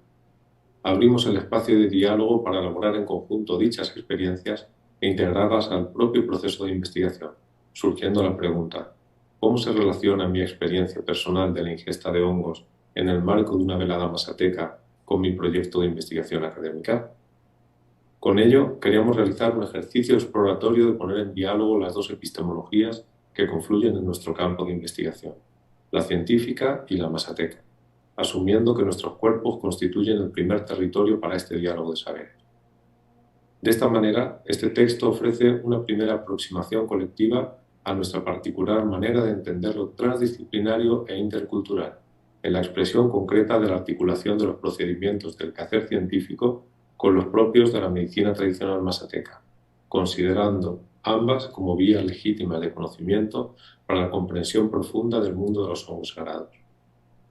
Es importante señalar como punto de partida que cuando nos acercamos como investigadores a los especialistas rituales del mundo mazateco para conocer las formas de uso tradicionales de los hongos psilocibios, solemos encontrar un lugar común: la invitación a participar en una velada ingiriendo los hongos que son objeto de nuestro interés.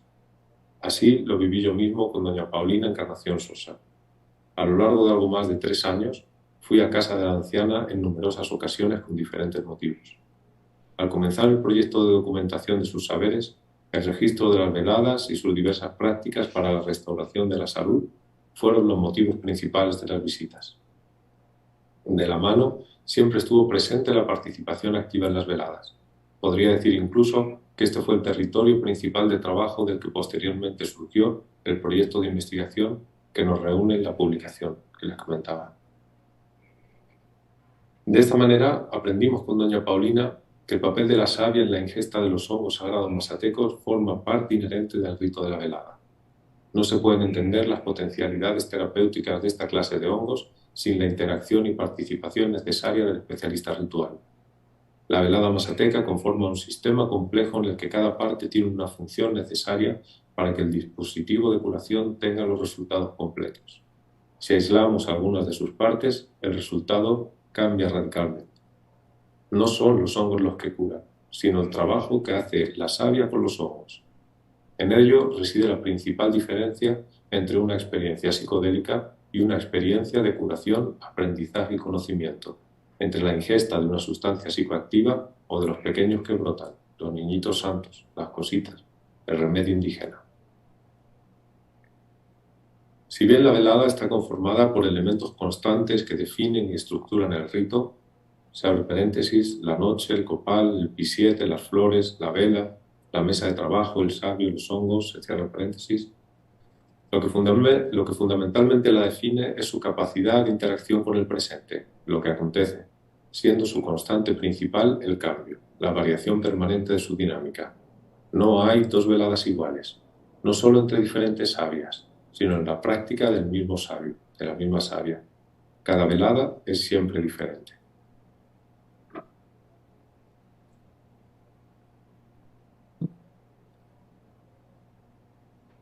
Doña Paulina podía pasar medianoche cantando y rezando sin parar. En otras ocasiones permanecía en absoluto silencio. Preguntaba a los pacientes, invitaba a cantar, a rezar, a sacudir el cuerpo.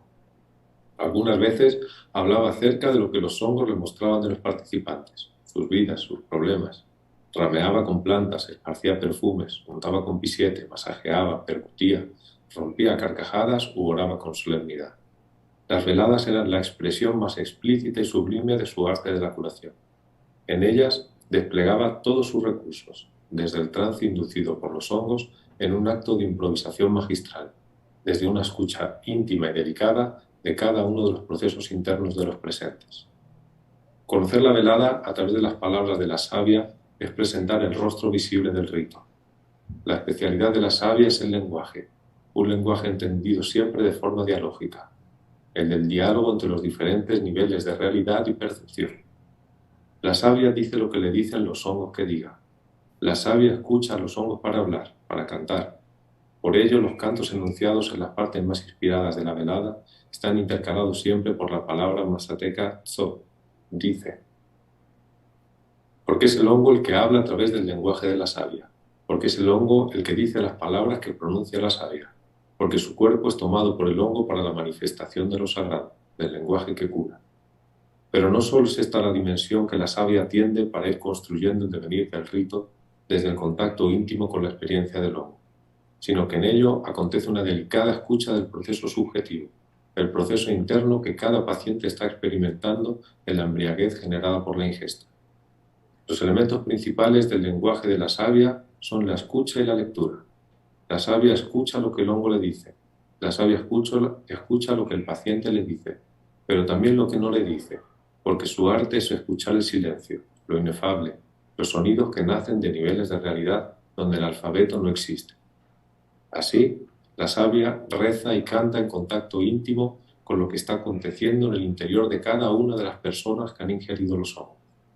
De esta manera va componiendo la velada, como un acto de improvisación creativa, escuchando y leyendo las diferentes dimensiones que se despliegan bajo los efectos del hongo sagrado. La savia es la especialista en leer cada uno de los símbolos que aparecen en el transcurso del rito. Es la especialista del lenguaje simbólico. Lee el llanto del consultante, su risa y quejido. Lee el ladrido del perro, el frío en el cuerpo y el viento que toca la puerta. Lee la cadencia de la noche, su silencio. Lee la vela, el humo del copal, los granos de maíz esparcidos sobre la mesa y el huevo abierto en el vaso de agua. Es en la comunión de la lectura y la escucha donde nace su palabra. Por ello, la savia puede nombrar lo no dicho, mirar lo que no se ve, lo escondido, las tramas ocultas de la enfermedad. Por ello, encuentra lo que se perdió, lo que se robó. Por ello, conoce las causas subyacentes del mal, del desequilibrio que lleva a la persona a solicitar su atención. Por ello, desenreda los nudos vitales, las dolencias existenciales, hace visible lo invisible, hace que nazca la salud y la vida de la enfermedad y la muerte. La savia penetra los mundos del misterio para revelar la verdad, la palabra que es vida. En el inicio estuvo doña Paulina. Ella es la primera responsable y autora del proyecto Teoranaka. Yo llegué gracias al doctor Juan Campos Flores a su casa en el año 2016, a preguntarle si me podía atender, si podía ayudarme en la difícil situación vital que atravesaba en ese momento. Fue muy generosa. Chucho, su nieto, mencionó en aquellos días si me gustaría grabar con el celular cómo curaba su abuela. Con ello, estaba abriendo las puertas al registro de los hondos conocimientos de la anciana. A lo largo de algo de más de 3 años, nos permitió acompañarla en la intimidad de su vida, en su casa de adobe y tejado de lámina de zinc, en medio de la abrupta y escarpada Sierra Mazateca, donde las luces de las casas en el horizonte se confunden con las constelaciones de estrellas. El encuentro con doña Paulina me condujo a retomar el trabajo de investigación en torno a los hongos y el mundo mazateco, así como ir conociendo el panorama actual a nivel internacional respecto a la psilocibina.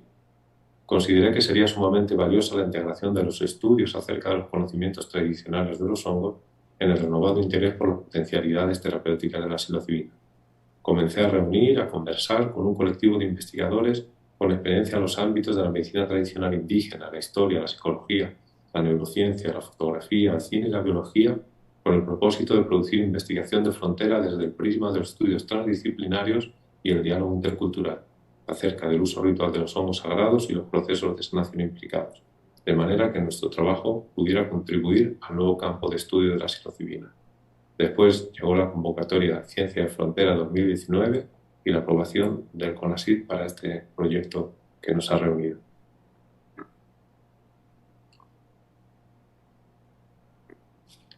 Ahora comienza la segunda parte del texto, que es escrita por Eliane Spitalier.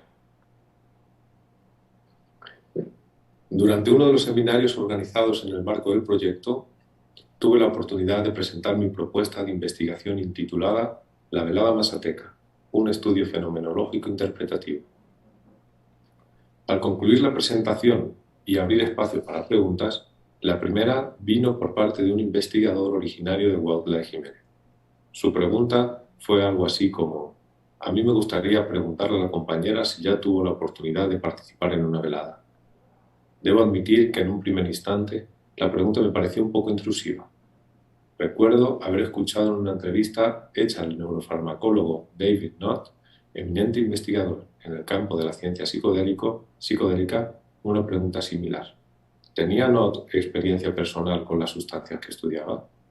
Dejando la cuestión legal de lado, la respuesta de este investigador fue argumentar elegantemente por qué esa pregunta, en el contexto de esta entrevista, era totalmente irrelevante. La ciencia se fundamenta en un estudio objetivo del mundo y, por lo tanto, las experiencias personales, creencias u opiniones de un investigador deben mantenerse al margen de su labor científica. Evidentemente, el contexto en el que yo recibí mi pregunta era totalmente diferente. Primero, la pregunta fue hecha en el marco de un proyecto transdisciplinario que pretende estudiar el uso y potencialidades terapéuticas de los hongos que contienen psilocibina, usando como marco conceptual el diálogo de saberes, el pensamiento complejo y la transdisciplina. Segundo, a diferencia de las investigaciones dirigidas por Knott, mi contribución al proyecto pretende ser de orden antropológico, es decir, fundamentando desde una disciplina en la que el posicionamiento del investigador es relevante. Y finalmente la pregunta fue hecha por una persona mazateca a una persona ajena a esta cultura, pero que pretende estudiar. Donna Haraway formula el concepto de conocimiento situado para demostrar que todo punto de vista a partir del cual sea posible generar conocimiento es siempre encarnado, parcial y por lo tanto situado. Desde esta perspectiva queda claro que, a pesar de ser una pregunta personal, esta no era solamente relevante, sino sumamente importante. Lo que hizo esta pregunta fue situarme y hacer evidente que desde lo alto del panóptico no es posible establecer un diálogo. Ese intercambio, durante la ronda de preguntas, me recordó vagamente al famoso Koan Zen, que dice algo así: cuando el sabio señala la luna, el necio se queda mirando el dedo. Las veladas, se abre paréntesis, desde la variedad de formas que cada una pueda tomar, cierra paréntesis, son un todo que no puede ser reducido a un análisis de las interacciones o elementos rituales que la conforman, ya que las experiencias subjetivas de los participantes son una parte fundamental del rito nocturno. Estudiar la velada, sin atender esta última parte, sería como analizar detenidamente al sabio y al dedo del sabio, pero en el proceso desdibujar la silenciosa presencia de la luna. Extrapolando esta idea al contexto de la velada, podría decirse, por ejemplo, que una de las funciones primordiales del altar es actuar como significante de otro altar que se encuentra en el mundo espiritual y que solo puede ser percibido a través de la participación en una velada. Desde una perspectiva ética, uno de los significados a los que apunta el altar es entonces una experiencia subjetiva que surge a partir de un estado alterado de conciencia. Volviendo a la pregunta acerca de mi experiencia personal, esta no solo tuvo la función de situar, sino también de evidenciar los límites metodológicos de la investigación antropológica a la hora de estudiar el ámbito de lo subjetivo.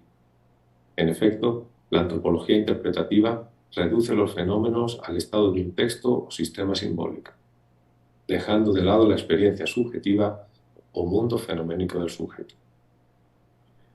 Este acercamiento epistemológico contrasta con la manera en la que los y las sabias mazatecas adquieren su conocimiento. La suya es una epistemología encarnada y relacional.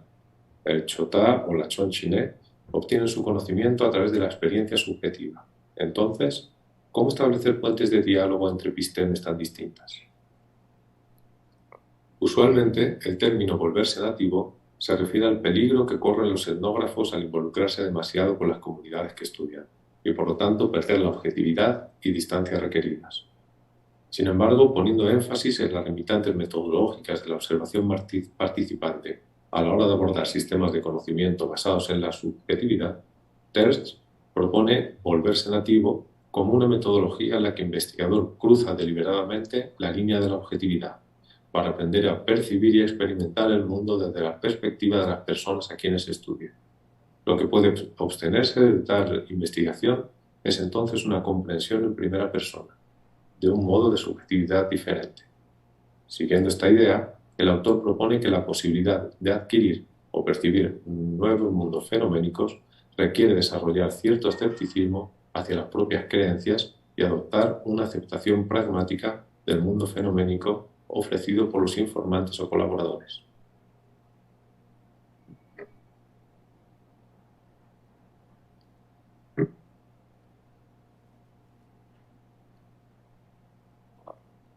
A Florencia la conocimos en su casa. Nos recibió a cada uno con un licor de pastora que ella misma había macerado unos días antes. Nos habló de su labor como partera, del deseo que tenía de poder transmitir sus conocimientos y sobre todo de la importancia de luchar la vida, es decir, demostrar resiliencia y perseverancia frente a la adversidad. Después nos invitó a participar en una velada y aceptamos su invitación. Llegó la noche de la velada. Florencia instaló un modesto altar compuesto de velas y una copalera. Nos sirvió nuevamente un vasito de licor de pastora y mientras lo bebíamos soltó una que otra broma pícara. Nos sentamos en el único sillón que había en la sala y nos repartió a cada uno la ración que minutos después habríamos de masticar en la oscuridad. Frente a nosotros, del otro lado de la habitación, Florencia encendió una vela. Apagó la luz, se instaló la noche y empezaron los rezos. Aunque tenía la intención de permanecer atenta a ellos, pronto me distraje y empecé a dar vueltas en mi cabeza. ¿No habrá sido demasiado grande la dosis que me han dado? ¿Por qué me he puesto en esta situación? ¿Para estudiar lo que es una velada y de paso aprender sobre mí misma? ¿O será simplemente porque la curiosidad mató al gato? El hongo me agarró por sorpresa. Me quedé perpleja. ¿Desde hacía cuánto estaba yo observándome dar todas esas vueltas en mi cabeza? ¿Y por qué me hablaban francés? Tal vez porque poco después aparecería también mi abuela. En todo caso, era obvio lo absurdos que parecían mis cuestionamientos desde su perspectiva. Evidentemente es importante participar en una velada para poder entender lo que es una velada, y a partir de ese momento se desplegó una saga que para los motivos de este relato no hará falta detallar. Entre momentos de silencio, los rezos de Florencia continuaron hasta el amanecer. Cuando acabó la velada, Florencia nos ofreció café y pan dulce. Nos hizo una limpia con huevos de totola y antes de partir nos dio a cada quien la vela de cera de abeja que nos había recomendado traer. Así que, ¿qué aprendí de esta velada? Aunque probablemente sea muy pronto para decantarlo todo, algo me quedó claro. Observar una velada como participante es posicionarse en un sitio en el que una también es observada, ya sea yo misma, a través de la autopercepción que conllevan ciertos estados modificados de conciencia, ya sea a través de la mirada y rezo de la chonchiné, ya sea a través de la experiencia de interactuar con otros seres, como lo fue para mí el intercambio con lo que en ese momento experimenté como la conciencia del hongo. Aquí la última pregunta que me queda entonces es, ¿dónde me sitúa la mirada de un hongo cuando éste me mira de regreso? Me sitúa en el mundo fenoménico del animismo, un mundo que hasta hace un tiempo me era completamente ajeno y que a pesar de ahora conocerlo, ha dejado intacta mi capacidad de observar a través de una visión naturalista. Es como si con este audaz experimento hubiera cruzado la supuesta línea de la objetividad para descubrir que desde el otro lado de la línea también es posible cruzarla de vuelta. Como si ahora pudiera dialogar con ambas maneras de ser y aprender para así entenderlas un poco mejor, a cada una en su idioma. Siguiendo las ideas de Perch, me atrevo entonces a proponer una posible manera de entablar puentes de diálogo entre epistemes tan distintos, compartiendo y cultivando otros mundos fenoménicos, aunque algunos de ellos solo puedan ser percibidos a través de la experiencia encarnada. En mi última visita a la sierra, tuve la oportunidad de conversar con René Alvarado, un joven pintor mazateco. La conversación con él y con su madre fue larga y amena. Hablamos de su cultura, acerca de su conocimiento sobre la medicina y espiritualidad mazateca y también acerca de los recuerdos que tenía de su padre, un chota chiné que atendió en la zona durante varios años. Antes de despedirnos, René desapareció unos cuantos minutos y volvió con 2 dibujos entre las manos. Uno de ellos era para mí. Al sostenerlo, esto es lo que vi: un manojo de 3 hongos conformado por decenas de hongos más, como si se tratase de una geometría fractal extendiéndose infinitamente. En la cabeza de los 3 hongos centrales hay un ojo abierto. Son un trío de cíclopes atentos, devolviendo la mirada al observador. Hasta aquí la parte que escribió Ariane, y ahora vendría la parte que escribió Alan, que él titula La velada mazateca, una zona de alteridad, y que bueno, ya estoy en el tiempo, entonces voy a leer nada más el primer párrafo y espero sirva de estímulo para que luego ustedes lo lean cuando ya salga esta revista. Alan comienza diciendo: la comba del cielo era oscura con estrellas dispersas. En el horizonte, lejos, se dilataba una lengua de neblina. El chotá chiné Trinidad García nos surgió a ingresar en su jacalito, un pequeño cuarto ubicado en el barrio Fortil, en Huautla de Jiménez. Una vez dentro, tomó de su mesa de trabajo una hoja de plátano con una ración de hongos de rumbe y la acercó a la copalera que despedía el humo aromático. Al calor del copal enunció su rezo: Señor celestial, que hiciste el cielo y la tierra, hiciste lo que está sobre el cielo y sobre la tierra. Deja que tu hijo San Miguel Arcángel, en esta noche, recibimos tu luz, recibimos la iluminación de tu espada, rocíanos tu espíritu, te necesitamos. Bueno, pues hasta acá entonces, y gracias por su atención. Muchas gracias. Bueno, creo que sí estaría interesante que nos compartieras el texto completo para que pues, pudiéramos checarlo después. Justamente este tipo de narraciones a veces nos cambian la perspectiva de algo, ¿no? O sea, a veces tenemos una idea de cómo es una velación, pero pues al momento de ver una experiencia como tal, puede ser que cambie nuestra perspectiva, ¿no? Entonces, pues también esta narración pues es bastante interesante con esto. No sé si aquí en la sala alguien tenga alguna pregunta que quiera hacer alguno de los ponentes. Sí. Ahí.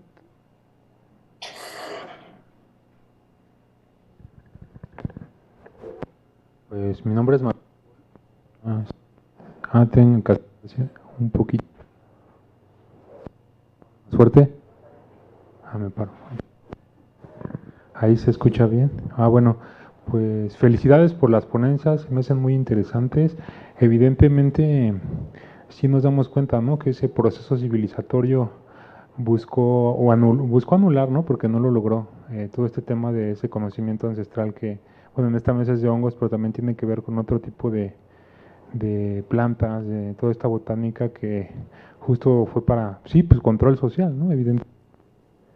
Y bueno, un poco la pregunta es, aplaudo mucho lo que dice la última ponencia de justo esta cuestión de cuestionarse este tema de la objetividad. Creo que la objetividad ya está rebasado ese discurso, sin embargo no sé qué tanto, o sea, está bien el esfuerzo, ¿no?, y se aplaude porque justo es un posicionamiento crítico que rompe con el pensamiento hegemónico decimonónico, pero qué tanto realmente se puede entrar en esa, como a ser parte de, digo, está muy bien que se plantee, pero qué tanto es así. Y pues no sé, felicitar las ponencias porque ponen un tema que pues tenemos que recuperar esos saberes ancestrales, y no es por capricho, sino que tiene que ver con esa mirada, ¿no?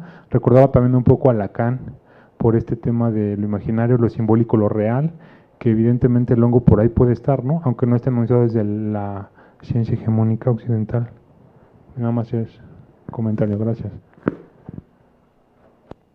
Gracias. Bueno, tenemos una pregunta para Joshua. Y sí, preguntan que si has tenido la oportunidad de presenciar rituales donde se consuma algún hongo sagrado y si sí, que pues nos cuentes un poquito brevemente. Sí, pues sí, hemos tenido la oportunidad de presenciar este tipo de ceremonias. Ajá, he estado en diferentes modelos, digamos, ¿no? Diferentes ceremonias. Como bien lo decía Fabiola, ¿no? Cada médico tradicional, cada persona, cada guía, ¿no? Em, va a hacer actividades distintas, ¿no? Va a tener una aproximación diferente, ¿no? Va a ser, el paciente va a ser distinto también, la problemática que van a enfrentar, la enfermedad. Entonces, sí he estado en algunos y pues en la mayoría de ellos pues es con fines curativos, ¿no? Para los pacientes y también he estado en algunos para preguntar yo mismo, ¿no? Por ejemplo, en mi experiencia personal, a mí una señora que me los dio me dijo: a estos pregúntales algo, ¿no? Y yo les pregunté a los hongos, ¿no? ¿Qué es lo más importante que hay en el mundo? Porque yo quiero estudiar eso. Y los hongos me contestaron, ¿no? Que la vida. Entonces, pues por eso estudié biología, ¿no? Y pues se conecta con lo que preguntaba el compañero, ¿no? La objetividad y cómo aproximarnos al conocimiento de la relación entre estos hongos y las personas. Y bueno, lo podemos entender desde una aproximación ética, émic, ¿no? Desde una aproximación personal, ¿no? Científica, química. Pero para poderlos entenderlos de manera integral, yo creo que tenemos que trascender, ¿no? También nosotros, acercarnos, hacer un equipo de investigación, ¿no? Escuchar qué dicen los lingüistas, ¿no? Sobre el nombre tradicional, la clasificación, los químicos, ¿no? Qué sustancias tienen, los médicos, ¿no? También desde una perspectiva pues de la salud, ¿no? El contexto de la salud de enfermedad. Entonces, pues ya no somos polímatas, ¿no? Como en la antigüedad. Ahora, para poder entender de manera integral, de manera holística, la importancia cultural que tienen estos hongos, pues hay que integrar un equipo de trabajo, ¿no? Con diferentes perspectivas, tanto biológicas como antropológicas. Perfecto, muchas gracias. Nos preguntan para Fabiola. Dice, si las mujeres que usan el hongo sagrado solo son exclusivamente mujeres de edad avanzada o hay datos sobre mujeres jóvenes que la usen.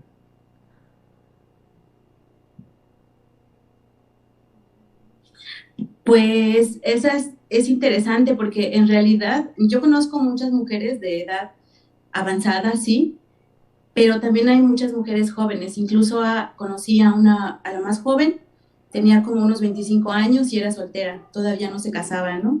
Bueno, ahora ya es casada, ya tiene hijos, pero fue la mujer más joven que yo conocí, ¿no? Y que trabajaba y hacía eso. Por lo regular, casi son mujeres más grandes, porque otra cosa bueno, que me faltó mencionar es que, pues que justamente lo que les hablaba de las prácticas, que se supone que bueno, no se supone, los sabios y las sabias, incluso las personas que van a tomar hongos deben de guardar dieta sexual, ¿no? O sea, por lo menos de 4 días antes o dependiendo del caso.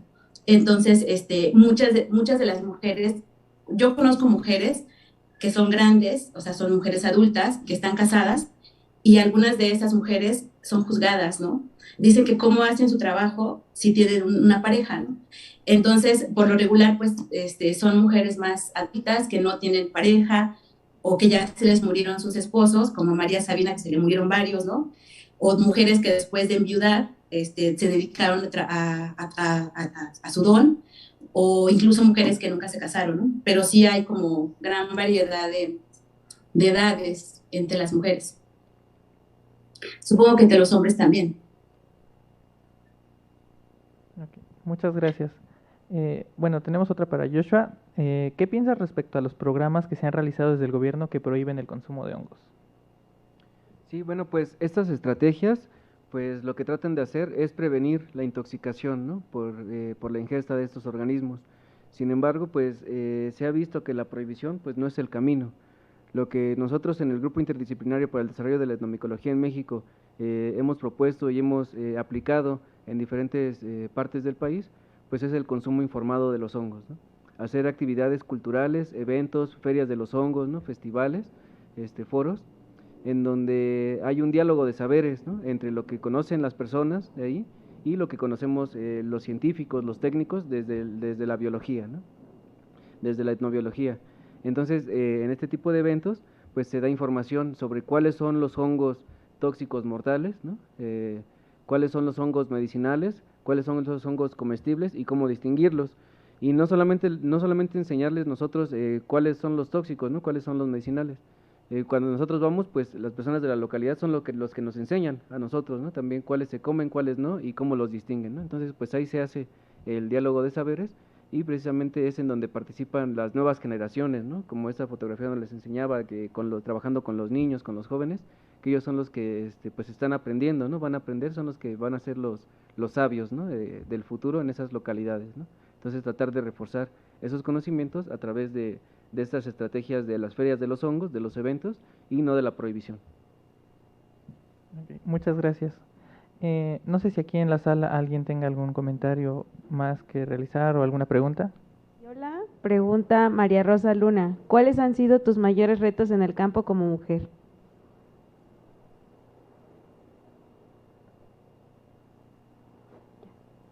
Ay, pues en el campo estudiando hongos o en el campo qué. Bueno, es que, bueno, esa pregunta es súper amplia, ¿no? Entonces me voy a concretar a, a responder en el contexto, ¿no? Pues algo que yo no dije y que no muy me gusta comentar, ¿no? Y que es la primera vez que lo voy a hacer público y que tiene que ver con esa pregunta y que tiene que ver también con lo que les decía al principio, ¿no? O sea, las formas de trabajar tanto de hombres como mujeres. Yo he tenido muchos testimonios de, no directos, pero pues ya saben, entre chisme y chisme, o sea, a saber si eso sea verdad, ¿no? Pero pues de hombres a chamanes pues que sí se intentan sobrepasar con mujeres, ¿no? Con mujeres que llegan a las veladas, ¿no? Y justamente a mí me pasó, ¿no? O sea, yo tuve, mi primera ceremonia que yo tuve, que yo llegué con un curandero de una comunidad de Huautla, eh, pues yo no llegué a sentir los efectos de los hongos, era la primera vez que yo estaba en una velada, ¿no? Y de hecho salí muy decepcionada, tanto del chamán como de la velada, ¿no? Esa fue la primera vez y pues sí, efectivamente el chamán me dijo, a ver, pasa por acá, yo pasé y pues me empezó a auscultar el cuerpo, pues como se ausculta, ¿no? El cuerpo cuando el médico lo hace y de repente pues yo sentí que su mano después de mi abdomen empezó a subir hacia mis senos, ¿no? O sea, cuando yo tomé conciencia, pues tenía las manos en mis pechos, ¿no? Y pues yo dije, ¿qué está sucediendo, no? Entonces, inmediatamente, pues yo me retiré de ahí y me salí del cuarto donde estaba la ceremonia, ¿no? Y pues yo, o sea, pues yo decía, no, ¿esto qué? Y pues la verdad es que, pues sí, hay muchísimos retos al hacer trabajo de campo como mujer sola, o sea, una mujer casada en una comunidad tiene otro tipo de estatus, ¿no?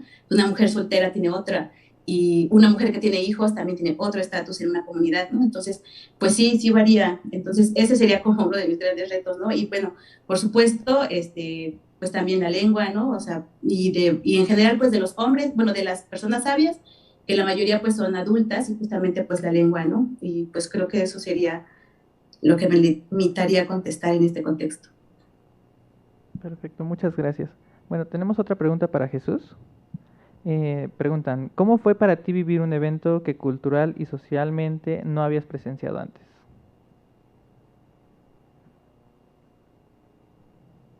Otra vez, disculpa, no te entendí bien. ¿Cómo fue para ti vivir un evento que cultural y socialmente no habías presenciado antes?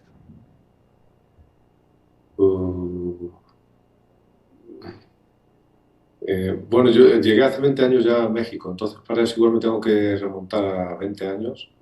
No tengo muy buena memoria. Ah, ok, sí. 20 años es mucho tiempo, pero supongo que pues con desafío y para la gente que venimos de otros países y sobre todo de Europa acá, por lo menos como yo lo viví, que llegué en el 2003, esto me parecía otro planeta auténticamente, no más que otro país, otra cultura.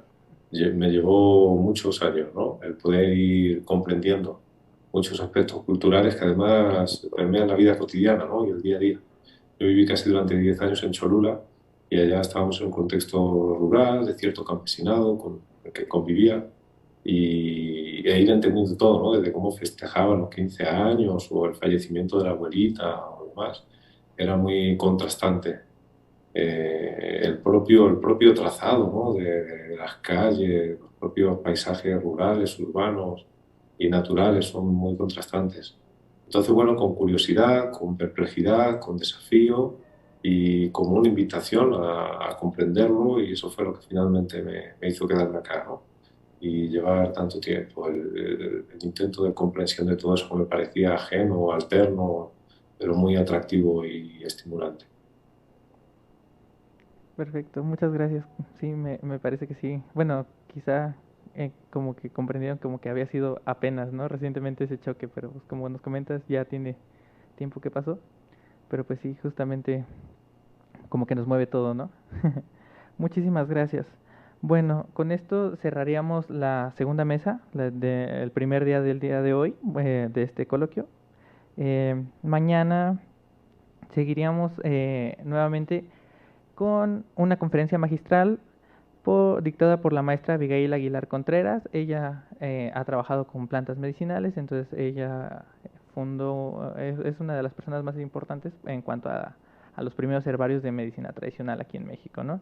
Entonces, pues es bastante interesante también escuchar esta perspectiva de, pues, la cuestión histórica de cómo las plantas han ido como también posicionándose, ¿no? No todo está como lo conocemos ahora, pues han habido distintos procesos y pues nos va a hacer una cuestión histórica sobre este posicionamiento de las plantas, ¿no? Mañana vamos a tener la mesa 3 a la 1 de la tarde, titulada La Santa Rosa en la Cosmovisión Otomí, y la mesa 4 a las 4 de la tarde, Plantas chamánicas y turismo psicodélico. Entonces, mañana nos vemos a partir de las 11 de la mañana para la primera conferencia magistral. Y pues por el día de hoy sería todo. Muchas gracias a todos los que nos vieron y eso sería todo. Gracias. Muchas gracias. Un gusto verte, Fabiola. Muchas gracias también a ustedes. Gracias a los organizadores y a las organizadoras. Saludos a Jesús, a Joshua, que hace mucho que no lo veía. Saludos, Fabiola. Sí, mucho gusto. Adiós. Te voy a andar buscando. Esperemos coincidir pronto.